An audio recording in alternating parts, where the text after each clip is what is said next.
Good evening. The news summary for this Thursday, 18th May. The Employment Department has consulted with its partners, employers, and workers to make final proposals on the payment of the 13th month's salary. The first consultation session was this morning with workers' representatives, and this was held at the National House.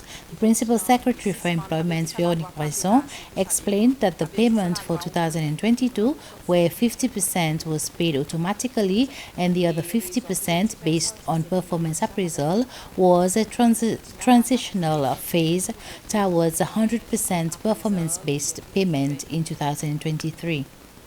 As a transitionary arrangement, the government accepted in 2021 for the 2022 payment to be 50% performance-based and the remaining 50% mandatory payment. So, and it was announced also last year that for 2023, the entire payment will be 100% performance-based. Fair Trading Commission FTC has launched a new program on its website for complaints and monitoring that will benefit their employees and the public in general. The Minister for Finance, Nadi Hassan, has said the vision and the plan of the government and his ministry is to use technology and become more innovative in service delivery. As the parent minister of the FTC, such effort towards digitalization and proceeding into the paperless government system is welcome and applauded. I therefore commend the FTC and its staff for making use of the opportunity to transform their day-to-day operation and improve their service delivery. My sincere wish is that the FTC ensures that the software is explored and utilized to its maximum potential. Nouveau Bank says there appears to have been fraudulent activities at the bank involving cryptocurrency. It says the case involved several parties who are based overseas as well as locally, and Nouveau Bank was the targeted bank. The bank is carrying out an investigation along with the Financial Crime Investigation Unit within the Seychelles Police Force and the Financial Intelligence Unit, FIU. Nouveau Bank says it's been able to detect the transaction and alerted the relevant authorities. It has given assurances to that customers' accounts have not been directly affected, adding that no money has been deducted from any account as part of the scam.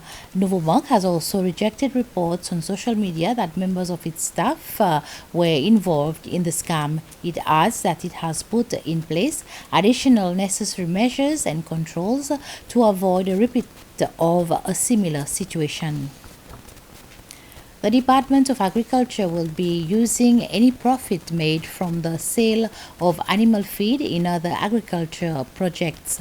Over the past 5 years, the Department of Agriculture has had to take money from other agriculture projects to sustain the subsidy of animal feed, which has continuously surpassed the 30 million rupee budget.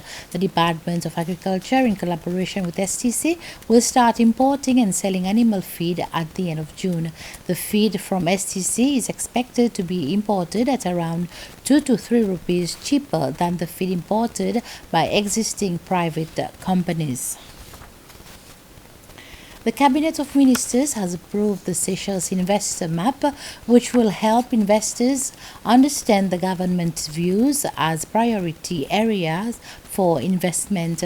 The map identifies the various existing investment and emerging opportunities areas. The map was developed in a collaboration with the United Nations Development Programme, UNDP.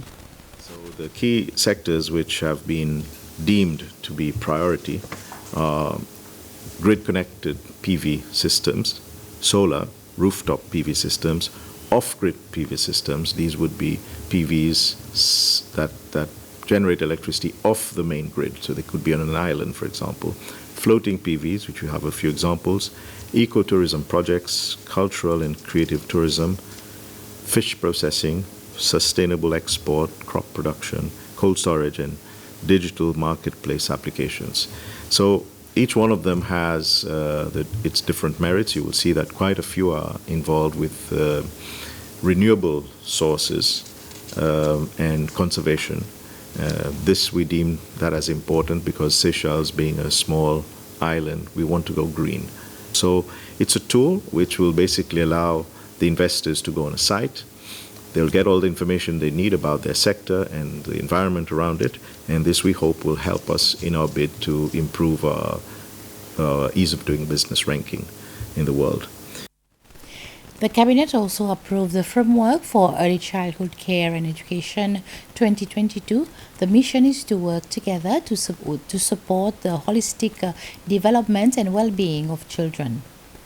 The other decision that was taken was to do with approving a framework for early childhood development and also approving the areas of priority which the Institute of Early Childhood will use in order to, as fast as possible, achieve its objectives. And it's all in line with the thinking that and the research that has proven without doubt that giving the best attention to children at a very early age has huge benefits for the society.